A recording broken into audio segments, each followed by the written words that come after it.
In this video, I want to talk a little bit about how to see things, maybe old or familiar situations, from a new perspective and what might happen if we did.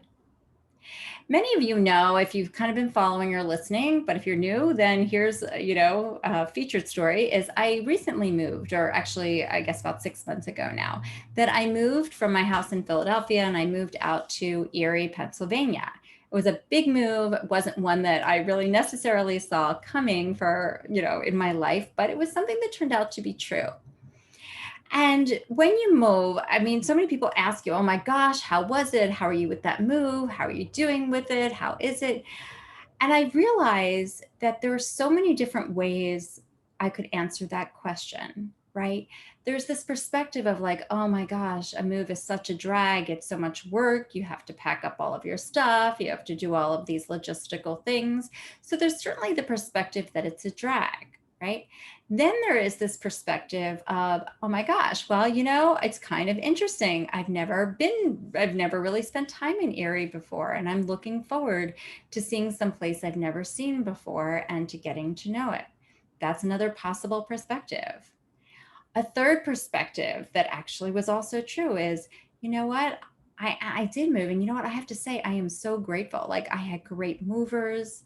I had tremendous friends who put in so many hours to help me pack and to get everything moving. And I'm so grateful for the people on the other side who've made it as easy as they possibly could for me to move. So there could be this whole channel and perspective of gratitude. So these are just three different options around, this idea of moving.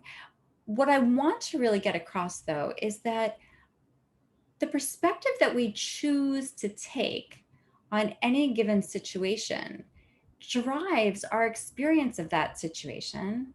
It drives what, let's in this case say, the experience of the person who asked me the question. And it drives kind of what energy we put out into the world. I often think about what is the experience of the person on the other side. So let's pause for a moment and consider, oh my God, it was such a drag. It was so hard. All of these things came up and the movers, scratched this thing and, they didn't get that wrap right. And then they were in a rush to get out. I could have said all of those things. What would my experience have been at the end? I would have felt the heaviness of the drag. I would have felt weighted down by the things that maybe didn't go so smoothly. I would have brought myself back into that state of being. And I would have, like I like to say, vomited that all up on somebody else. And how are they going to feel at the end of listening to that? Like they're going to be consumed by all of that too. What if I went into the experience about, what I was looking forward to and the things I hadn't anticipated? That's an entire different experience. My energy feels different. Their energy feels different. And certainly if I go into gratitude, I think you get my point. So what I really want to say is that no matter whether you're writing something, typing something, speaking something to yourself or to someone else, the perspective that you take matters. And there are always multiple perspectives that you could be taking.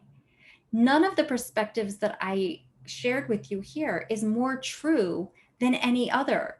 They're all equally true, but which one did I choose to focus on and to convey? That becomes the determinant of my experience and of the experience of the person on the other side.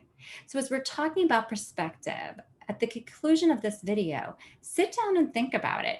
Pick a situation that's coming up for you right now and what different perspectives, at least three different perspectives that you could take on that same experience. And how does it change how you feel and how someone else might feel hearing it?